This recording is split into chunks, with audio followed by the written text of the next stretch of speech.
Hi everyone. आज है 4 दिसंबर और आज का प्राइस एक्शन देखते हैं निफ्टी में क्या प्राइस एक्शन था और आज मार्केट ने किस तरीके से बिहेव किया और हमारी एंट्रीज कहाँ पे बनी और हमारा प्लान क्या था।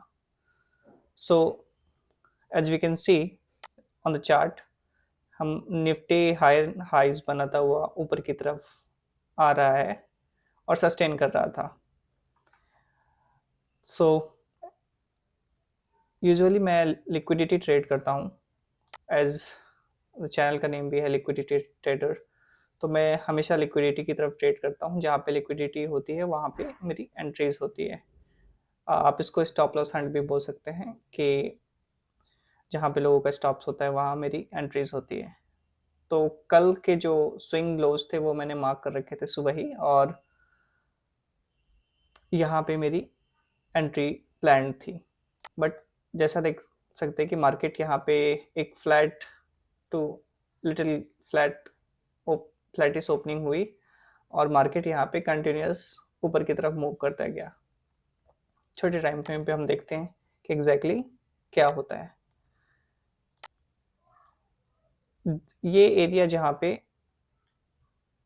बायर के लिक्विडिटी यानी बायर के स्टॉप लॉसेस पड़े होंगे, और इस वाले एरिया पे भी बायर के स्टॉप लॉसेस पड़े होंगे जब मार्केट स्टार्ट हुआ। तो जो जो यहाँ पे जिन्होंने यहाँ से बाई किया होगा उनके स्टॉप लॉसेस उन्होंने वो ट्रेल करके यहाँ पे ले आए होंगे, और कुछ के स्टॉप लॉसेस इस वाले स्विंग लो के नीचे पड़े होंगे, कुछ के यहाँ पे पड़े होंगे। और जब मार्केट एक ऊपर की तरफ मूव देने लग गया तो कुछ स्टॉप लॉसेस यहाँ पे पड़े होंगे। तो जो इनिशियली मेरा प्लान ये था कि मैं यहाँ पे एंट्री लूंगा, मार्केट एक बार ऊपर से नीचे की तरफ आना चाहिए और इन सारे जो ट्रेलिंग स्टॉप लॉसेस हो उनकी लिक्विडिटी इनको मिले और मार्केट उसके बाद अपसाइड की मूव देगा, जो यहाँ पे है। This this area is a resistance area, जो कि एक स्विंग हाई है। अगर हम बड़े टाइम फ्रेम पे देखते हैं तो एक रिसेंट स्विंग है जो मार्केट यहाँ पे टर्न अराउंड हुआ है।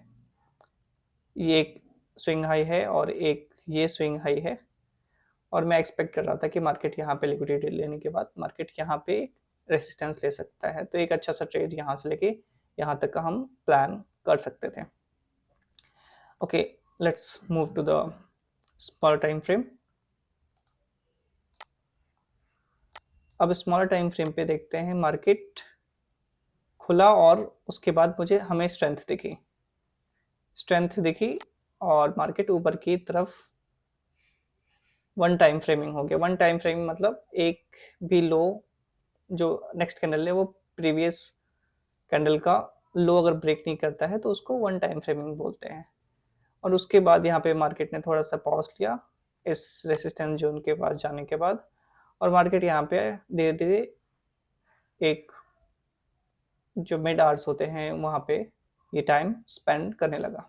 मॉर्निंग आवर्स का जो जो प्राइस सेक्शन है उसको हम फुटप्रिंट्स पे देखते हैं कि किस तरीके से यहाँ पे मॉर्निंग आवर्स का प्राइस एक्शन था, और प्राइस एक जो अप मूव आया प्राइस में वो किस वजह से आया।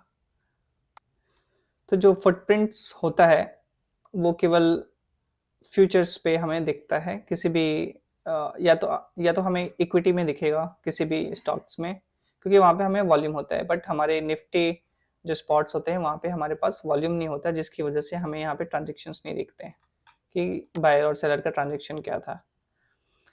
सो यूजुअली मैं निफ्टी का जो फ्यूचर होता है वो उसमें मैं देखता हूँ कि कहाँ पे जो फ्यूचर में बाइंग हो रही है और सेलिंग हो रही है, और जो हमारा जो हमारे इसके अंडरलाइंग जो ऑप्शंस होते हैं वो भी इसी के निफ्टी के फ्यूचर्स के अकॉर्डिंग ही मूव करते हैं।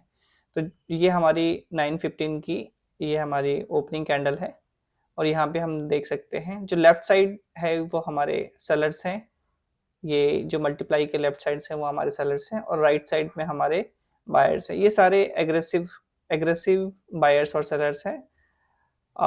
इनको हम मार्केट ऑर्डर्स भी कहते हैं। ये सारे मार्केट ऑर्डर्स हैं जो यहाँ पे हमें इस फुटप्रिंट्स पे दिख रहे हैं।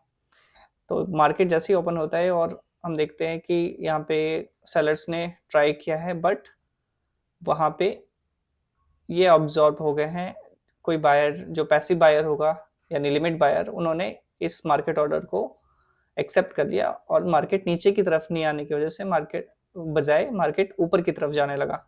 और लाइकवाइज हम और देखते हैं कि यहाँ पे जो एग्रेसिव बाय ऑर्डर्स हैं वो उसको सपोर्ट कर रहे हैं मार्केट को ऊपर ले जाने के लिए। मार्केट एक बार फिर से कोशिश करता है यहाँ पे और 17,000 निफ्टी के फ्यूचर्स की कॉन्ट्रैक्ट है और 8,000, 11,000 एंड 7,600 ये जो बड़े कॉन्ट्रैक्ट्स हैं, जो सेलर्स के कॉन्ट्रैक्ट हैं, वो एब्जॉर्ब हो जाते हैं। यानी यहाँ पे इस वाले एरिया पे कोई कोई पैसिव बायर होगा, मतलब कोई लिमिट ऑर्डर यहाँ पे ऑलरेडी होंगे जिन्होंने इन सारे मार्केट ऑर्डर्स को एक्सेप्ट कर लिया और प्राइस ऊपर की तरफ हो गया, ऊपर की तरफ मूव करता है। और इससे हमें ये पता चलता है कि यहाँ पे मार्केट में अभी एग्रेसिवनेस है और प्राइस ऊपर की तरफ मूव कर रहा है। कंटिन्यूसली हम देख रहे हैं कि हर कैंडल में हमें एग्रेसिव बायर्स डोमिनेट करते हुए दिख जा रहे हैं जो हमारे मार्केट ऑर्डर्स हैं। तो लोग कोशिश कर रहे हैं कि हाई प्राइस पे भी खरीदें, लोग एग्रेसिव हैं और इसको हाई प्राइस पे भी खरीदने के लिए तैयार है, जिस वजह से मार्केट ऊपर की तरफ मूव करता हो जा रहा है। इस पॉइंट पे आके निफ्टी थोड़ा सा एडजस्ट हो जाता है और यहाँ पे थोड़ा सा टाइम स्पेंड करने लग जाता है। यहाँ पे हमें दिख रहा है कि ये 25,000 25,000 जो मार्केट ऑर्डर्स हैं ये एब्जॉर्व हो गए और यहाँ पे हमें 15,000 9.6,000 और 12,000 इस कैंडल में हमें ये दिखता है कि यहाँ पे 25,000 एग्रेसिव बाय ऑर्डर्स आए हैं और 11,000 एंड 14,000 बाय ऑर्डर्स आए हैं और 12,000 बाय ऑर्डर्स भी हैं, बट ये कैंडल बहुत छोटी बनी। इट मीन्स यहाँ पे कोई पैसिव सेलर है जो इन एग्रेसिव बायर्स के ऑर्डर्स को ले रहा है। यानी जितने भी मार्केट ऑर्डर है किसी लिमिट सेल ऑर्डर के अगेंस्ट में एग्जीक्यूट हुए हैं। इसका मतलब यहाँ पे लिमिट सेलर मौजूद है। बायर्स फिर से कोशिश करते हैं मार्केट को ऊपर ले जाने के लिए और यहाँ पे थोड़ी देर टाइम स्पेंड करते हैं। तो ये सारी चीजें जो भी हैं, ये सारे कैंडल्स के पीछे क्या चल रही हैं, ये हमारी ट्रांजैक्शन को बताता है। अब अगर हम केवल कैंडलस्टिक्स देखेंगे तो हमें ये चीजें नहीं पता चलेंगी। थोड़ा सा इट में साउंड्स लाइक कंफ्यूजिंग कि अबे कि यहाँ पे ये क्या हो रहा है और ये नंबर्स क्या है, बट स्लोली जब हम इसको थोड़ा सा और डिटेल्स में जाएंगे तो हम समझेंगे कि ये किस तरीके से वर्क करता है। और अगर आप चाहते हैं कि मैं इसके ऊपर कोई वीडियो बनाओ, एक डिटेल्ड वीडियो बनाओ, तो आप कमेंट्स में मुझे बता सकते हैं और मैं कोशिश करूंगा इसको बहुत ही ईजी तरीके से आपको समझा सकूं। यहाँ पे एक बार मार्केट ने फिर से कोशिश की ऊपर जाने की और 21,000 बाय ऑर्डर्स फिर से एब्जॉर्ब हो गए। कोई लिमिट सेलर इस बायर्स को एब्जॉर्ब कर रहा है। तो कंटिन्यूसली हम यहाँ पे देख रहे हैं 25,000, 21,000, 15,000, 19,000, कंटिन्यूसली यहाँ पे कोई लिमिट सेलर है जो अपनी पोजीशन बना रहा है। जो लिमिट सेलर है यहाँ पे धीरे धीरे अपनी पोजीशंस बिल्ड कर रहा है।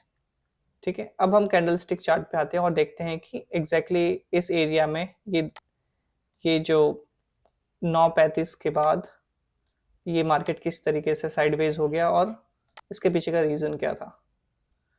अब यहाँ पे हम देखते हैं ये जो 9:35 की कैंडल है, अगर आप नीचे देखेंगे यहाँ पे टाइम 9:35 हो रहा है, 9:35 की कैंडल है। यहाँ पे मार्केट धीरे धीरे टाइम स्पेंड कर रहा है और कोई लिमिट बायर है जो बड़े ऑर्डर्स, जो बड़े प्लेयर्स हैं, वो यहाँ पे अपने धीरे धीरे ऑर्डर बिल्ड कर रहे हैं। और एक टाइम आता है जब यहाँ पे सारे बायर्स, जितने भी बायर्स हैं, ट्राई करके एग्जॉस्ट हो जाते हैं, मतलब वहाँ पे थक जाते हैं और प्राइस को ऊपर की तरफ नहीं ले जा पाते हैं, जिस वजह से मार्केट में एक शार्प फॉल देखने के लिए मिलता है। तो इस शार्प फॉल का रीजन हम समझते हैं कि इस शार्प फॉल में एग्जैक्टली होता क्या है और इस कैंडल के अंदर क्या हो रहा है एग्जैक्टली, इस चीज को हम समझने की कोशिश करते हैं। So this is the candle, ये जो बड़ी कैंडल है 177 इसका हाई एंड लो का डिफरेंस है, मतलब हाई से लेके लो तक में ये 177 पॉइंट्स मूव इस कैंडल ने मूव दिया है। उससे पहले हम देखेंगे कि जितने भी बायर्स है यहाँ पे धीरे धीरे बायर्स कम होने लगे। इस पोजीशन पे आके जहां पे हमें शुरुआत में जब मार्केट ऊपर की तरफ जा रहा था 9:15 से 9:20, 9:25, यहाँ पे देखिए तो हमारे पे बड़े बड़े ऑर्डर दिख रहे हैं यहाँ पे 14,000, 11,000, 13,000, 15,000, 21,000। बट एक टाइम पे हम देखेंगे ये राइट साइड वाली जितनी भी है ये बाइंग है, ये सारे धीरे धीरे बाइंग हम देखेंगे कि ये धीरे धीरे एग्जॉस्ट होने लगी है। और हम यहाँ पे अब राइट साइड में हम बाय ऑर्डर्स देखते हैं। यहाँ पे बिल्कुल भी बड़े ऑर्डर्स नहीं है, बिल्कुल भी बड़े ऑर्डर्स नहीं है यहाँ पे बिल्कुल इन सारे कैंडल्स के अंदर हम देखते हैं कि कोई भी बड़ा ऑर्डर नहीं है, जिससे हमें ये पता चल रहा है कि मार्केट यहाँ पे एग्जॉस्ट हो रहा है और एक मार्केट रिट्रेसमेंट ले सकता है, क्योंकि मार्केट ऑलरेडी बहुत पीछे से 2 दिन से 3 दिन से ये डायरेक्टली हायर हाई के फॉर्मेशन में बनता हुआ रहा है और ऑलरेडी बहुत जो बायर्स होंगे वो बहुत अच्छे प्रॉफिट्स में होंगे। तो अब ये जो जो कैंडल आती है यहाँ पे सबके जितने भी स्टॉप लॉसेस पड़े होंगे इस एरिया में, एक बार हम कैंडलस्टिक के चार्ट पे देखते हैं। तो जो यहाँ के बायर होंगे, यहाँ के बायर होंगे, यहाँ वाले बायर होंगे और यहाँ वाले बायर होंगे, उन सभी ने अपने स्टॉप लॉसेस ट्रेल कर दिए होंगे, इधर यहाँ कर दिया होगा और कुछ ने इस स्विंग लो के नीचे कर दिया होगा। ये जो स्विंग लो है ये है 24,000, ये यहाँ देखते हैं कितना है, इसका प्राइस पॉइंट क्या है, इसका प्राइस पॉइंट है 24,594। तो इसके नीचे जो एक जोन क्रिएट होगा, इस वाले जोन में देखते हैं, जो ये जोन होगा, ये जो भी जोन होगा, यहाँ पे बहुत सारे बाई साइड के, यहाँ पे सेल साइड के लिक्विडिटी होंगी, मतलब बायर्स के स्टॉप लॉसेस होंगे। जब ये स्टॉप लॉसेस एक साथ ट्रिगर होंगे तो एक बड़ा सा मूव आने की संभावना है और ऑलरेडी बायर्स यहाँ पे एग्जॉस्ट हो चुके हैं, तो यहाँ पे एक अच्छा मौका है सेलर्स के पास डोमिनेट करने का। तो इस कैंडल में अगर हम देखें तो ऐसा ही कुछ हो रहा है। यहाँ पे आप देखो 13,000 का एक सेल ऑर्डर हो रहा है एग्जीक्यूट, किसी का स्टॉप लॉस हिट हुआ है यहाँ पे 15,000, फिर 28,000, फिर 14,000, फिर 55,000, फिर 17,000, फिर 7,000, 6,000, 11,000 और लास्ट में हमें 83,000 ये फ्यूचर के कॉन्ट्रैक्ट्स है। ये बहुत बड़े नंबर्स हैं। ये जो ये जितने भी स्टॉप लॉसेस है सारे रिटेलर के स्टॉप लॉसेस कटे हुए हैं ये। और जब ये इतना बड़ा वॉल्यूम आता है तो अब ये सेल ऑर्डर के अगेंस्ट कोई तो बायर होगा जिसने इस यहाँ पे बाय किया होगा। तो 83,000 का कॉन्ट्रैक्ट कौन बाय कर सकता है? आप समझदार हैं, कौन बाय कर सकता है 83,000? और यहाँ पे 11,000, 55,000 के कॉन्ट्रैक्ट्स कौन बाय कर सकता है? इतने 55,000 कॉन्ट्रैक्ट्स, ये बहुत बड़ा नंबर है। और इस पॉइंट पे जो हमारा ये पॉइंट है, ये 24,998, 24,499, मतलब 24,500, 24,499। अब हम इस यहाँ पे देखते हैं, ये हमारा ये जोन है 24,500। अब आप देख सकते हैं यहाँ पे जो लिक्विडिटी पड़ी हुई है 83,000 कॉन्ट्रैक्ट्स, जो सेलर्स होंगे, जो यहाँ के बायर्स होंगे, सबके स्टॉप लॉसेस यहाँ पे पड़े हुए थे और बहुत सारे स्टॉप लॉसेस यहाँ पे बीच में एग्जीक्यूट हुए। तो कहने का मतलब है कि हर चीज आपको कैंडलस्टिक्स में नहीं दिख सकती है, आपको थोड़ा सा डीप जाना होगा अगर आप चाहते हैं कि इसके अंदर एग्जैक्टली क्या चल रहा है, क्या माइंडसेट है यहाँ पे बड़े प्लेयर्स का, किस तरीके से ऑर्डर एग्जीक्यूट होते हैं लाइव में। क्योंकि जो बड़े प्लेयर्स होते हैं वो डेट चार्ट मेकर्स, वो हमारी तरह चार्ट और पैटर्न्स रीड नहीं करते, उन्हें लिक्विडिटी चाहिए होती है। जब उन्हें एक एक बड़े साइज में एंट्री करनी होती है तो उन्हें बड़ी लिक्विडिटी चाहिए होती है, तो वो लिक्विडिटी क्रिएट करते हैं मार्केट में, स्टॉप लॉसेस क्रिएट करते हैं मार्केट में, ताकि वो हम जो भी रिटेलर्स हैं उनका स्टॉप लॉसेस ले सके, ताकि वो अपनी साइज में एंटर कर सके। सपोज अगर किसी बड़े प्लेयर को अगर 1 करोड़ क्वांटिटी बाय करनी है तो वो 1 करोड़ की लिक्विडिटी नहीं मिलेगी उन्हें, वो डायरेक्टली बाय नहीं कर सकते, किसी का स्टॉप लॉसेस उनकी एंट्री होगी। तो जो एक अच्छा जोन था यहाँ पे, जिसको हम सपोर्ट कह सकते हैं, यहाँ पे एक लेमन में एक सपोर्ट कैसे फॉर्म होता है, इसी तरीके से एक सपोर्ट फॉर्म होता है, जहाँ पे बड़ा प्लेयर जहाँ एंट्री लेने की कोशिश करता है वहां पे एक सपोर्ट क्रिएट होता है, वहां पे एक सपोर्ट फॉर्म होता है।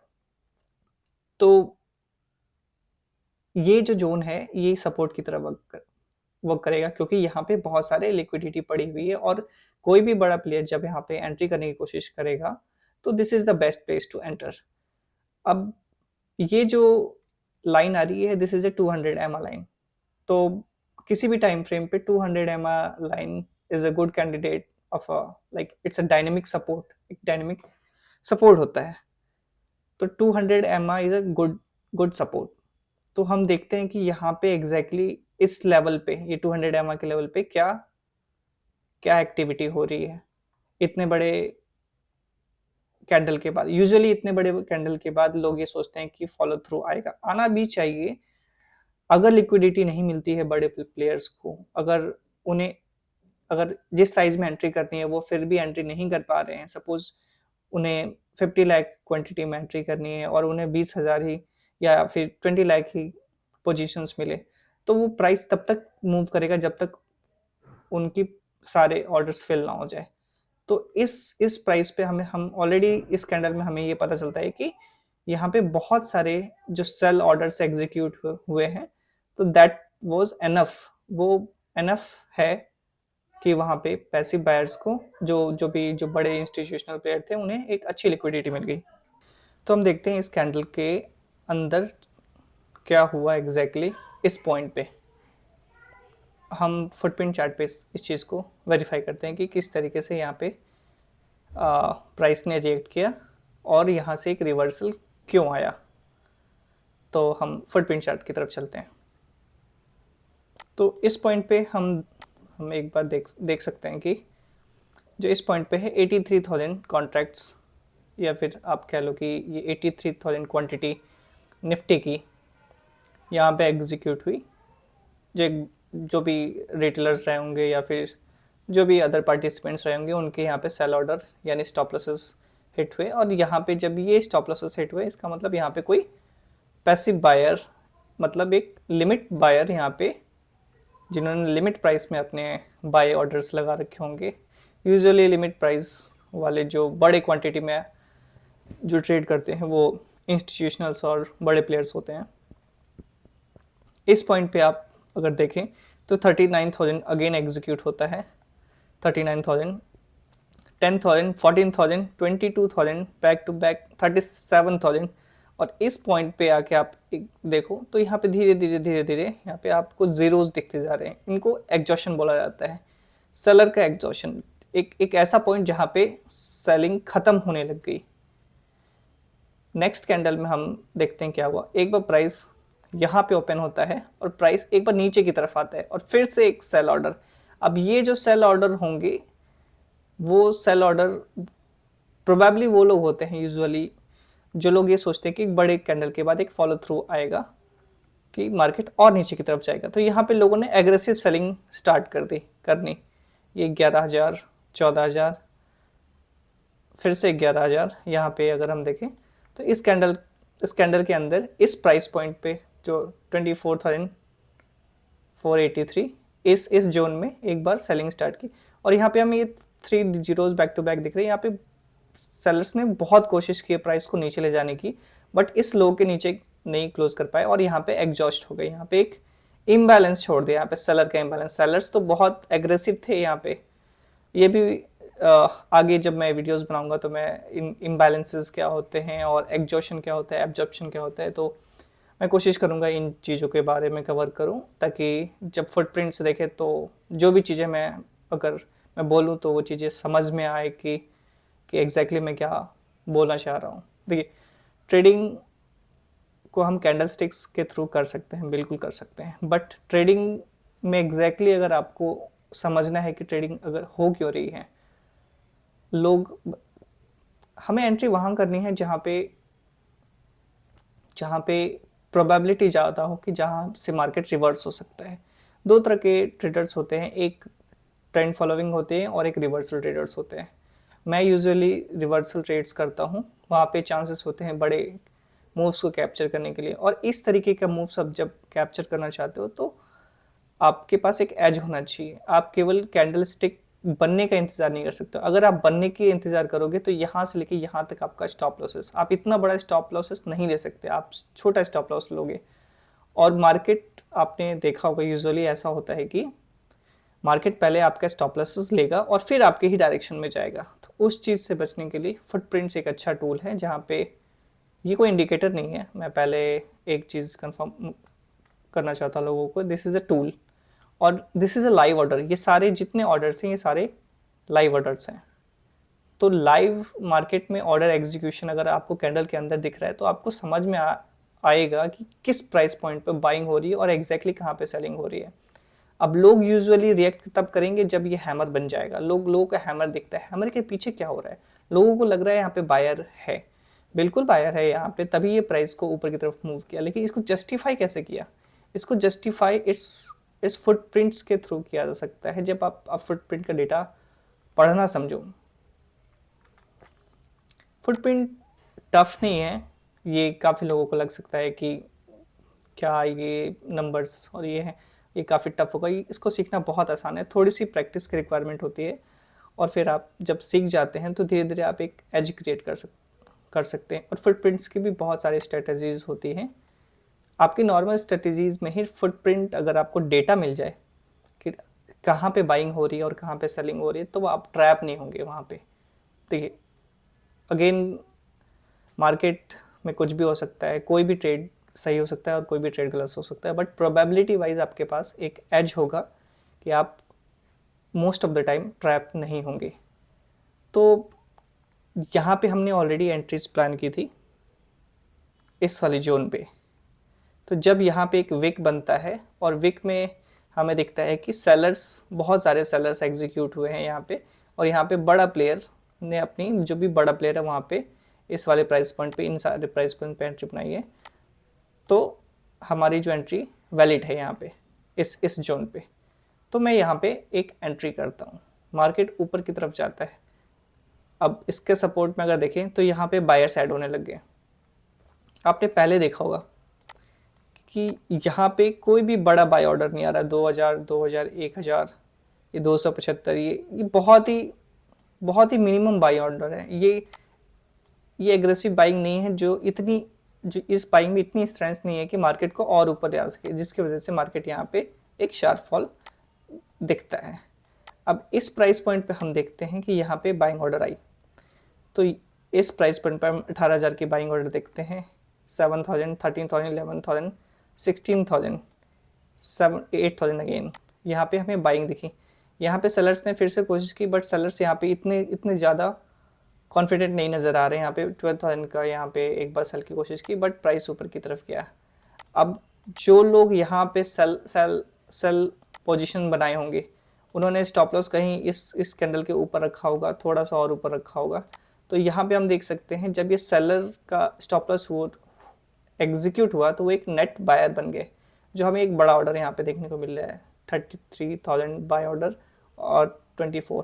तो यहाँ पे इसके रिस्पॉन्स में मार्केट ने रिएक्ट किया कि जिन लोगों ने यहाँ पे सेलिंग की और यहाँ सेलिंग की, मार्केट ने फॉलो थ्रू नहीं दिया, बट ऊपर की तरफ यहाँ पे सस्टेन करके मार्केट ऊपर की तरफ गया। और जब इनके स्टॉप लॉसेस हिट हुए तो यहाँ पे एक स्पाइक आया। तो इस तरीके से हम यहाँ पे प्राइस रीड कर सकते हैं। मार्केट कंटिन्यूसली यहाँ पे एग्रेसिव बायर्स हमें दिख रहे हैं। यहाँ पे मार्केट ने कोशिश की एक बार नीचे ले जाने की इन सेलर्स ने, बट यहाँ पे अगेन इस लेवल पे जो एक बायर जोन है, यहाँ पे हमें जो ऑर्डर्स दिख रहे हैं, बाय ऑर्डर्स यहाँ पे एब्जॉर्ब हो गए सेलर्स, और मार्केट धीरे धीरे मार्केट ऊपर की तरफ जाने लग गया। आप ये देखिए, मार्केट में एक जो बड़ी कैंडल आने से पहले यहाँ पे एक बड़ा ऑर्डर देखिए, सेलर्स तो आए, इस मतलब हायर पॉइंट पे भी सेलर्स एक्सेप्ट हो रहे हैं। इसका मतलब ये होता है कि सेलर्स ऊपर के पॉइंट पे मतलब ऊपर के प्राइस पे सेल करने की तो कोशिश कर रहे हैं, बट प्राइस फिर भी सस्टेन कर रहा है। अब इस कैंडलस्टिक्स में हम देखते हैं कि सेलर्स इस लेवल पे सेलर ने सेल करने की कोशिश की दोबारा, इस स्विंग को रेफरेंस मान के इस स्विंग के ऊपर अपना स्टॉप लॉस रखे, ठीक है। यहाँ सेलिंग करने की कोशिश की, बट प्राइस सस्टेन किया। क्यों? क्योंकि यहाँ पे लिमिट बायर अभी भी मौजूद है और एग्रेसिव बायर्स का भी सपोर्ट यहाँ पे है हमारे पास, मतलब मार्केट ऑर्डर का भी सपोर्ट यहाँ पे है। और देखते यहाँ पे जो हमारे स्टॉप लॉस लगे थे वो हमारी ये 28,000 ये एग्जीक्यूट हुआ और मार्केट ऊपर की तरफ मूव कर गया। तो इस तरीके से हम प्राइस को रीड करते हैं। प्राइस एक्शन के साथ हम फुटप्रिंट्स डेटा को भी अलाइन करके समझते हैं कि प्राइस एग्जैक्टली मूव कैसे कर रहे हैं। तो जो मेरी आज की एंट्री थी वो अराउंड यहाँ पे एंट्री थी, क्योंकि मैं एग्जैक्टली इस कैंडल को मिस कर गया था, मैं ध्यान नहीं दे पाया इस कैंडल को, मैं स्क्रीन पे नहीं था, बट जब तक मैं आया तब तक ये कैंडल बन चुका था। तो मेरे को कुछ समय लगा, 2-3 मिनट का समय इस कैंडल को एनालाइज करने में, इतने बड़े मूव को। और यहाँ पे मुझे फिर एक सपोर्ट भी दिखता है, और ये जो लिक्विडिटी एरिया है एक कंफर्मेशन है कि यहाँ पे प्राइस स्टे कर सकता है। तो मैंने यहाँ पे अपनी एंट्री बनाई। तो हम मेरी एंट्री देखते हैं कहाँ, किस कैंडल पे एंट्री कहाँ पे बनाई। यूजुअली मैं फायर्स में ट्रेड करता हूँ, तो उसमें काफ़ी आसान होता है आपके स्टॉप लॉसेस और टारगेट सेट करना। तो हम उसमें देखते हैं किस तरीके से मेरी एंट्री प्लान थी। यूजुअली मैं आईटीएम प्लान करता हूँ, फ्यूचर्स नहीं प्लान कर सकते क्योंकि फ्यूचर्स में चार्जेस बहुत ज़्यादा हो जाते हैं। तो मैं आईटीएम ट्रेड करना पसंद करता हूँ, क्योंकि जो प्राइस की मूवमेंट होती है डेल्टा की वजह से मुझे ऑलमोस्ट सेम पॉइंट्स कैप्चर करने के लिए मिल जाते हैं। तो यहाँ पे मैंने 24,800 का जो पी है उसको शॉर्ट किया। इस प्राइस पॉइंट पे जब ये कैंडल क्रिएट हो गया था, और यहाँ पे मुझे ऑलरेडी यहाँ पे ट्रैप्ड सेलर्स और पैसिव बायर्स दिख गए थे, तो मैंने यहाँ पे किया एग्जीक्यूट। और मेरा प्लान था कि मार्केट यहीं रह जाना चाहिए, क्योंकि एक बड़ी कैंडल के बाद यूजुअली रिवर्सल नहीं होता है। तो मैं सोच रहा था कि जब एक स्पाइक आया तो मेरे को ऐसा लगा कि प्राइस यहीं पे मूवमेंट करता रह जाएगा और मे बी नीचे की तरफ क्लोज दे दे, बट इसलिए मेरा जो टारगेट था वो बहुत ही कम था। 422 पे मेरी एंट्री है, 75 क्वांटिटी मैंने एंट्री की है, और स्टॉप लॉस 20 पॉइंट का था, अराउंड 442 यहाँ पे, अराउंड यहाँ पे मेरा 442 के अराउंड यहाँ पे स्टॉप लॉस था। और मार्केट ने जब एक स्पाइक दिया तो यहाँ पे 371 पे फिर मैंने अपनी एक जो पोजीशन थी उसको स्क्वायर ऑफ कर ली, क्योंकि मुझे लग रहा था, क्यों लगा इसका एक रीज़न देख लेते हैं। जब मार्केट इस इम्बैलेंस के नज़दीक आया, ये जो सेल साइड का इम्बैलेंस था, यहाँ पे मेरे को 18,000 का एक बड़ा सा ऑर्डर दिखा, यहाँ पे sell order, aggressive sell order. Usually क्या होता है, मार्केट जब प्राइस रिट्रेस करता है तो इम्बैलेंस टच करके प्राइस नीचे की तरफ आने की कोशिश करता है। और प्लस में मुझे 33,000 और 24,000 यहाँ पे एग्रेसिव बायर्स, यहाँ पे जब ये कैंडल क्लोज होने लगी तो मुझे लगा कि ये ट्रैप हो रहे हैं। तो ऐसा हो सकता है कि मार्केट यहाँ से नीचे की तरफ और जा सकता है, बस इस ऑर्डर की वजह से, जिसकी वजह से मैंने अपना जो यहाँ पे ऑर्डर है इसी कैंडल में क्लोज करने की कोशिश की। तो जो हमारा प्रॉफिट था आज का, अगर हम देखेंगे तो जो मेरा, अगर ऑर्डर बुक देखूं तो मेरा सिंपल एक ही ट्रेड मैंने आज लिया 422 पे, और 371 पे मैंने इसको बुक किया है। और जो मेरा पोजिशनल, जो मेरा पीएनएल था आज की, जो मेरी पोजीशन थी, ये मेरी 3,776, just a small profit. Usually मैं 100 पॉइंट्स का टारगेट करता हूँ, 1:5, 20 पॉइंट्स का सेल होता है और 100 पॉइंट्स का मेरा टारगेट होता है। बट आज मैं 1:3 पे ही बाहर आ गया, जस्ट बिकॉज फुटप्रिंट्स ऐसा इंडिकेट कर रहे थे कि मार्केट थोड़ा सा और नीचे जा सकता है। एब्जॉर्प्शन के बाद भी वहाँ पे एक मैंने स्ट्रॉन्ग सेलर्स को भी एब्जॉर्ब किया, इसकी वजह से वहाँ से मैंने निकलने की कोशिश की। ओके, तो ये था आज का एनालिसिस। और अगर आप चाहते हैं कि मैं और डिटेल्स में फुटप्रिंट्स को कवर करूं, उसके जो भी टर्मिनोलॉजीज़ हैं, किस तरीके से फुटप्रिंट्स को एनालाइज करते हैं, तो आप मुझे इस कमेंट सेक्शन में आप मुझे बता सकते हैं। I'll ट्राई कि मैं अच्छे से इसको और समझाऊं, और बहुत ही इजी वे में फुटप्रिंट्स डेटा को कैसे रीड कर सकते हैं और कौन सा प्लेटफॉर्म मैं यूज़ कर रहा हूँ। मैं फुटप्रिंट्स के लिए गो चार्टिंग यूज़ करता हूँ, और ट्रेडिंग के लिए मैं फायर्स का टर्मिनल यूज़ करता हूँ क्योंकि वो काफ़ी आसान होता है ट्रेडिंग एग्जीक्यूट करने में। तो अगर आपको ये इन्फॉर्मेशन वैल्यूएबल लगी तो प्लीज़ इस वीडियो को लाइक करें और सब्सक्राइब करें फॉर मोर सच कंटेंट। अभी तक के लिए बाय बाय।